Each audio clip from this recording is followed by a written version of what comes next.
Vous écoutez La Grande Évasion dans le Sud sur Fréquence Évasion, l'actualité du Grand Sud, info et détente. Dans quelques instants, La Grande Évasion dans le Sud, nous partirons dans le sud-ouest, plus précisément à Nérac, dans le Lot-et-Garonne, et nous allons découvrir Nérac et le pays d'Albret en compagnie de Jérémy H. de l'Office de tourisme de Nérac. À tout de suite.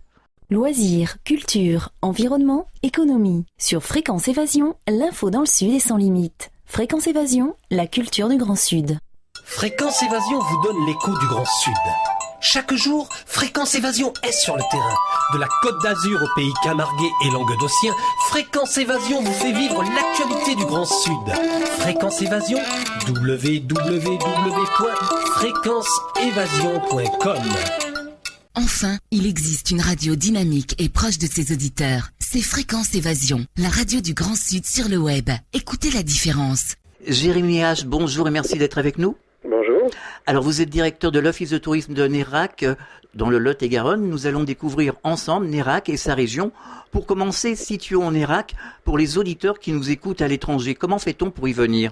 Alors, donc Nérac est situé à seulement quelques kilomètres d'Agen, donc en plein cœur du sud-ouest, donc c'est-à-dire à peu près à mi-distance de Bordeaux et Toulouse, voilà, en limite nord de la Gascogne et juste en limite de la Garonne. Est-ce que vous pourriez nous parler de Nérac à travers l'histoire ? Alors Nérac a une histoire qui est très très ancienne puisque les premières traces qu'on trouve autour de Nérac remontent à la période gallo-romaine. Ça a été une zone donc qui s'est peuplée donc à cette époque-là, qui a connu un grand développement à l'époque des guerres de Cent Ans, puisqu'on était juste à la limite entre les terres anglaises et les terres françaises, donc ce qui fait que le territoire est traversé de nombreuses bastides, soit anglaises, soit françaises, qui défendaient à l'époque les frontières. La grande époque, l'apogée de Nérac, on va dire, c'est l'époque d'Henri IV, puisque effectivement Nérac c'était son berceau maternel avec sa mère qui a vécu pendant de nombreuses années et lui-même qui est venu avec sa cour à la fin du XVIe siècle, juste avant de devenir roi de France. Voilà, et ensuite la deuxième grande époque de Nérac est arrivée plus tard au XIXe siècle, puisqu'on est traversé par l'abbaye, donc tout ce qui était transport maritime et fluvial, évidemment, est arrivé jusqu'à Nérac. C'était une zone d'export en direction de Bordeaux. Voilà, c'est à peu près en faisant très très vite, c'est à peu près l'histoire de Nérac. En fait, quelle est l'origine du mot Nérac, du nom Nérac ?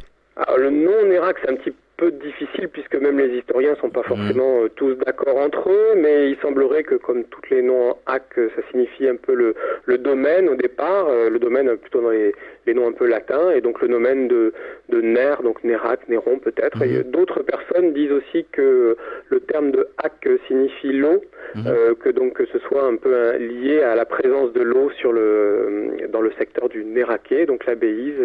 Voilà, c'est un peu flou honnêtement. Historiquement, c'est un peu flou. Oui, comme beaucoup de villes d'ailleurs. Oui. Alors, en dehors d'Henri IV, est-ce qu'il y a des personnages historiques qui sont natifs de Nérac, disons à travers l'histoire et jusqu'à nos jours, et à Nérac et dans les environs ? Alors les personnages célèbres qui viennent en fait d'ici, donc effectivement, Henri IV, on n'en parle pas, mais par contre, qui n'est pas natif d'ici, mais qui a marqué beaucoup le territoire, on va retrouver le baron Haussmann. Il faut savoir que le baron Haussmann a été sous-préfet de Nérac avant de monter à Paris et de faire les grandes réalisations architecturales qui l'ont fait connaître. Plus récemment, dans les personnes célèbres à Nérac, Michel Polnareff est originaire de Nérac. Ah oui, Il a vécu ici, pareil, avant de partir et de faire carrière de façon internationale. Et plus près de nous, dans les personnes, on va dire, très célèbres, alors c'est pas à Nérac directement, mais c'est seulement à 20 km, on a Astafort avec Francis Cabrel. Avec Francis Cabrel, voilà, il est tellement connu que son nom m'échappe. Alors, est-ce qu'on peut découvrir des curiosités, des musées à Nérac ou dans les environs, dans le Néraquais ? Oui, alors bien sûr, le monument phare, le plus incontournable quand on vient sur Nérac, évidemment, c'est le château Henri IV. Donc, comme je disais tout à l'heure, donc le château de sa mère et de sa famille maternelle, mais aussi dans lequel lui-même a vécu pendant plusieurs années avec la reine Margot. précisément de 1577 à 1582. Le château et son parc, puisqu'il y a toujours le parc de la Garenne, qui est le parc royal du château, classé depuis 1901, avec de nombreuses fontaines qui datent de cette époque.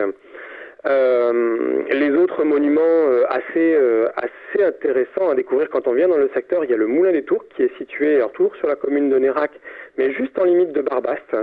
Alors là, c'est un moulin fortifié qui est remarquable de par sa taille et sa stature de château fort gascon, qui domine la rivière de la Gélise et un pont roman, un des plus grands qu'on puisse trouver dans le sud-ouest, avec 10 arches, et qui servait à contrôler à l'époque l'axe commercial de la Ténarèze qui traverse tout le sud-ouest. Donc c'était vraiment un lieu stratégique et avec une histoire qui est très liée à Henri IV, puisque lui-même aimait à se faire appeler le meunier de Barbaste. Donc voilà, il y a vraiment des histoires liées à Henri IV un peu partout sur le territoire. Après, quand on s'éloigne un petit peu, il y a énormément de villages de caractère. Donc, par exemple, à 15 km de Nérac, on va trouver la Bastide de Viane. Donc là, on est sur une bastide créée au XIIIe siècle par les garnisons anglaises qui défendaient à cette époque-là le territoire anglais, qui est remarquable dans le sens où elle a gardé tout son système de fortification. Il y a beaucoup de bastides dans le sud-ouest, mais des bastides qui ont conservé vraiment leurs remparts et leurs tours de garde, il y en a vraiment très peu, et Viane en fait partie. Donc voilà, et encore à proximité aussi, on va trouver d'autres villages de caractère comme Mézin.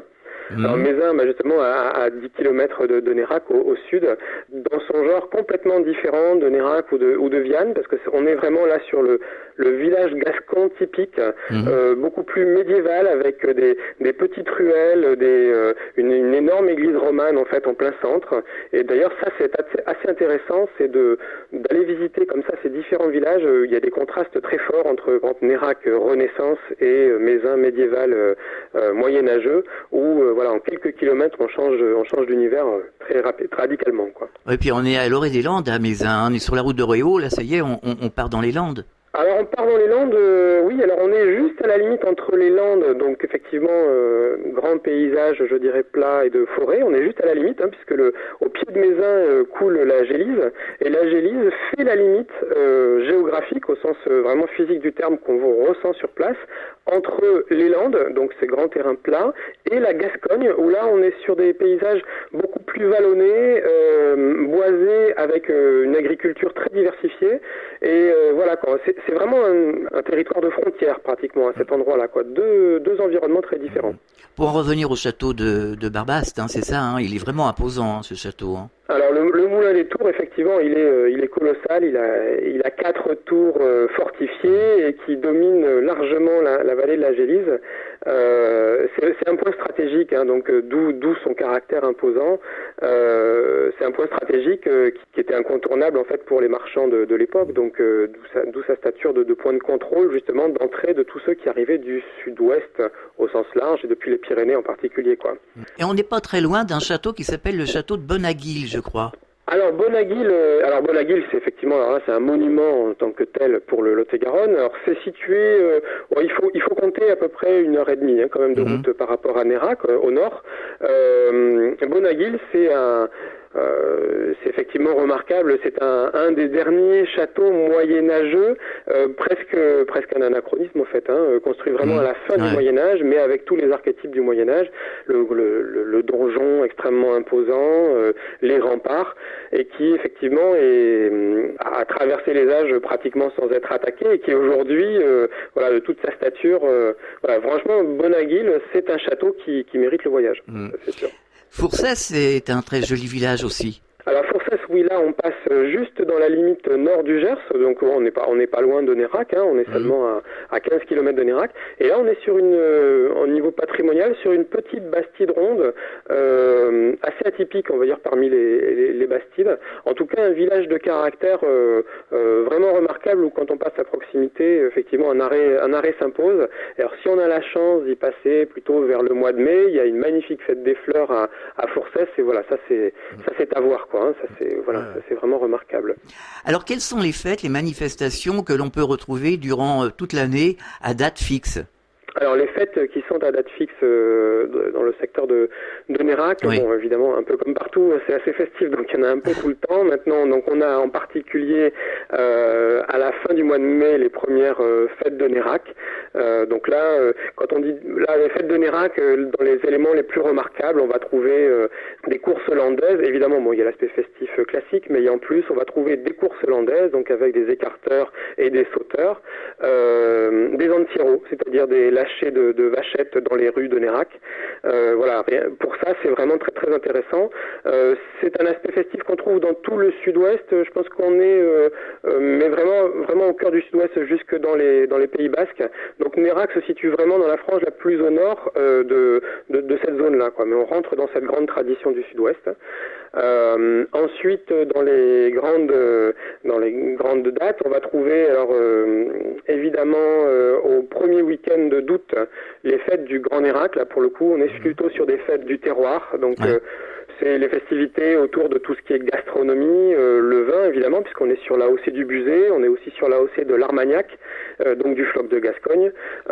Beaucoup de producteurs évidemment de foie gras et de produits du sud-ouest au sens large, des fruits et des légumes évidemment. Donc là, la grande fête, c'est le premier week-end d'août.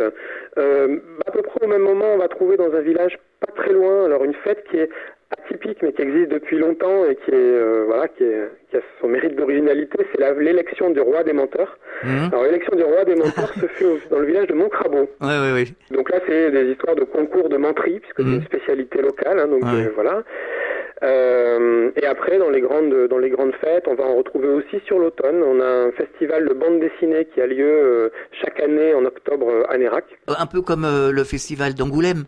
Alors un peu comme le festival d'Angoulême, on va dire le petit frère du festival d'Angoulême, parce qu'il est quand même plus récent, le festival de bande dessinée à Nérac, mais enfin il commence à avoir quelques années, et puis il est spécialisé sur la ligne claire, donc c'est les bandes dessinées, on va dire, de type, un peu comme Tintin, hein, c'est le style ligne claire, et donc on a vraiment des grands auteurs de bande dessinée qui maintenant viennent à Nérac. Il y a quelques années, ça a été présidé par Zep, par exemple, voilà, et donc de plus en plus, voilà, c'est un petit festival, mais qui se développe de plus en plus et qui fait vraiment son nom dans les festivals pour les spécialistes de bande dessinée et qui draine vraiment des grands noms des bandes dessinées aujourd'hui. Alors je suppose qu'en fin d'année, bien sûr, comme partout, il y a des marchés de Noël, un petit peu partout, peut-être à Nérac, à Condon, dans toutes les petites villes, villages de la région.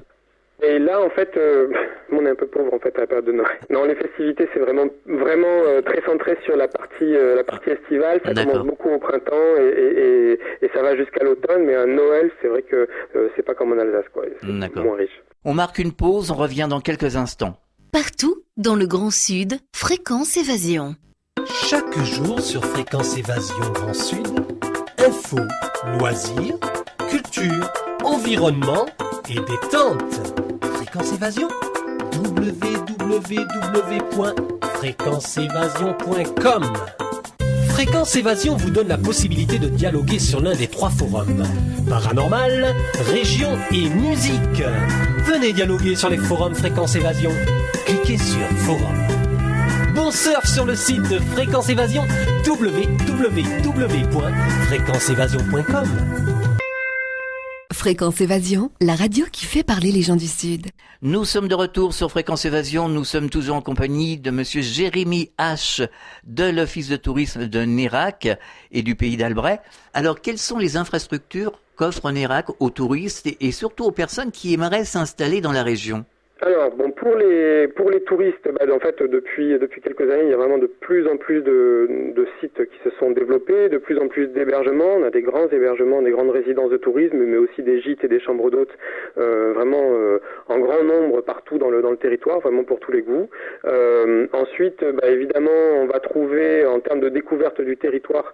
On a depuis 15 ans à peu près le tourisme fluvial qui s'est remis en place sur la Béise. Donc une des façons originales et très intéressantes de découvrir le territoire, c'est de louer un bateau habitable sans permis dont la location peut se faire depuis Buzet par exemple, et remonter au fil de l'eau toute la Béise.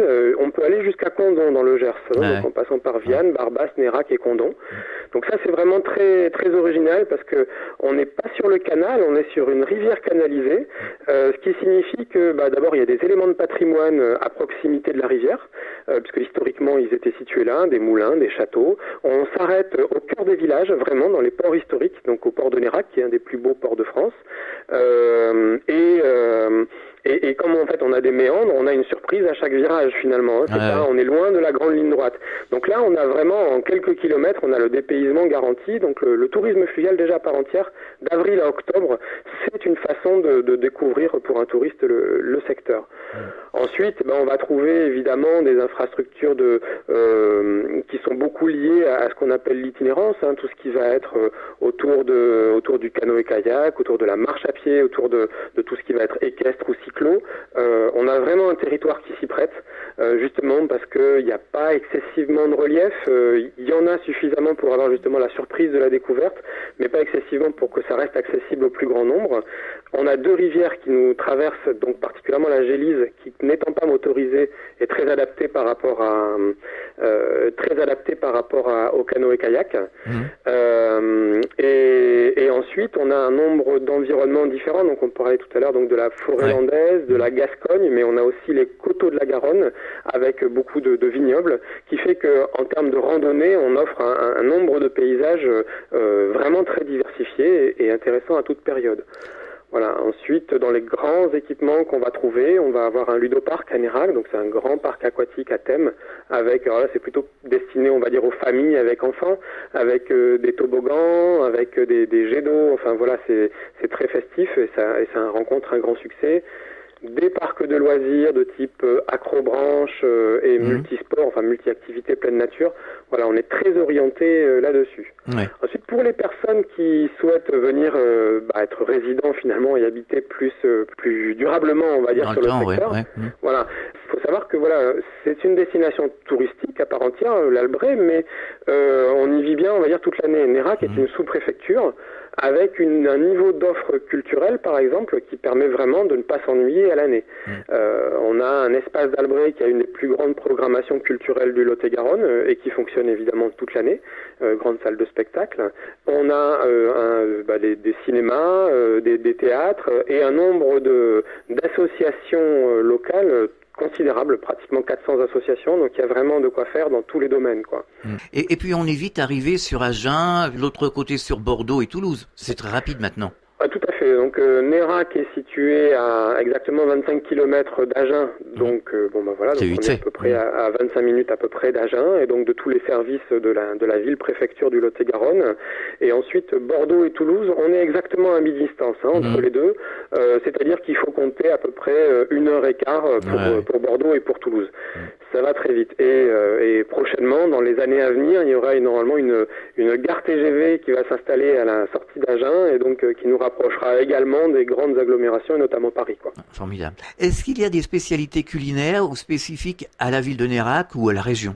Alors les spécialités, elles sont, c'est d'abord un territoire agricole, donc évidemment tout ce qui est vignoble c'est la plus grande des spécialités locales. On va trouver aussi beaucoup de fruits et légumes, donc ici on a notamment le melon de Nérac qui est particulièrement réputé. On a d'ailleurs des confréries des melons de Nérac. Évidemment on va trouver donc dans tout ce qui est fruits et légumes et en particulier le plus connu d'entre eux, le pruneau. Il y a des producteurs de pruneaux ici dans le secteur, donc on a les producteurs de pruneaux, ça s'étend sur tout le Lot-et-Garonne et après évidemment au plus on va au nord du Lot-et-Garonne au plus on va en trouver, mais il y en a effectivement dans notre secteur. Et après on va trouver quelques spécialités, donc par exemple ici on a une terrine de Nérac qui est assez connue localement également, voilà quoi. Donc on a aussi savoir-faire culinaires locaux. Une des meilleures façons de le découvrir, parce que souvent c'est quand même d'abord des produits de qualité, c'est de venir donc pendant la période estivale en particulier, il y a des marchés nocturnes partout, et où là, dans ces marchés nocturnes, on a des producteurs qui viennent, et en fait le principe, c'est très festif, il y a de la musique, et on vient directement acheter les produits auprès des producteurs. Et ça fait des menus savoureux rien que de cette manière-là, quoi. Ah ouais, de toute façon, oui. Est-ce que l'Office de tourisme organise des ateliers ou des visites guidées ?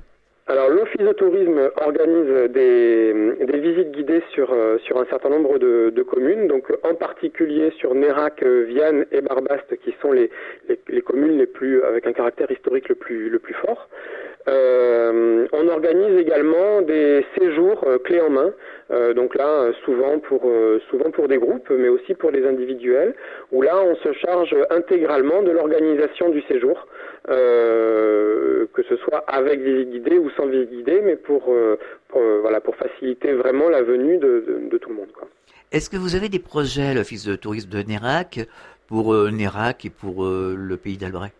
Alors des projets au niveau de l'office de tourisme, oui, forcément, on est tout le temps en évolution en particulier pour aller s'adapter, je dirais, aux nouvelles façons de s'informer et de consommer des visiteurs, tout simplement. Donc là, au niveau de l'office de tourisme, on va être beaucoup sur des projets d'ordre sur le volet du numérique, c'est le plus important. On essaye de mettre en place des partenariats à ce niveau-là aussi entre le public et le privé. Après, à l'échelle du territoire, donc là, on travaille avec la communauté de communes du Val d'Albret, qui est un peu le département, le conseil général, pour mettre en place des projets de plus grande envergure. Donc là, par exemple, il y a eu l'accompagnement, il n'y a pas longtemps, de l'arrivée d'un train touristique qui ouvre, et sur l'arrivée de nouvelles structures d'hébergement, ou sur l'arrivée de... un des gros projets, par exemple, ici sur le secteur, c'est le développement d'une véloroute et voie verte qui devrait traverser du nord au sud l'Albret et permettre, en fait, c'est ce qu'on appelle l'Euro-Véloroute numéro 3 qui va partir du nord de Paris pour rejoindre Saint-Jacques-de-Compostelle et en traversant notre territoire. Donc là aussi, effectivement, là c'est un projet de grande envergure, mais bon, qui verra le jour dans quelques années. Est-ce que vous pouvez nous parler de ce fameux train touristique finalement? C'est quoi l'objectif? Le train touristique utilise une voie secondaire qui relie Nérac à Mézin, une voie secondaire qui est toujours en état, mais qui ne reçoit plus ni de fret ni de transport de passagers depuis plusieurs années, et qui donc en fait permet la découverte de ce tronçon Nérac-Mézin. Donc c'est une petite voie qui a été créée il y a 100 ans, puisqu'en fait elle avait été créée par Armand Fallière, qui était président de la République vers 1910, et qui a fait créer en fait cette ligne pour rejoindre Mézin, et qui est aujourd'hui qui serpente, qui est un peu tortueuse, donc c'est ce qui lui donne son caractère. Et donc le train avance vraiment très doucement sur cette voie, à peu près à 20 km/h. Et donc ce qui fait qu'on a vraiment le temps de la découverte avec des commentaires du conducteur en même temps. Donc on voit à la fois, je dirais, l'histoire, puisqu'on voit des châteaux ou des fermes de caractère à proximité. On voit l'aspect économique, parce qu'on traverse des champs ou des zones de production qui vraiment permettent de découvrir la vie agricole d'aujourd'hui. Et on voit des éléments, je dirais, de paysage vraiment marquants, puisqu'on traverse d'abord la Gascogne, on passe sous un tunnel, on découvre, après on rentre dans la forêt des Landes. C'est tellement proche, la forêt des Landes, qu'en fait en quelques mètres on bascule d'un paysage à l'autre. Et ça permet finalement de découvrir à la fois Nérac et Mézin, qui sont deux communes tout à fait complémentaires en termes d'histoire et d'architecture. Est-ce que c'est pas cette fameuse ligne qui passe au pont de Courbian près de Mézin? Il n'y a qu'une seule ligne à Mézin, donc a priori ça doit être celle-là.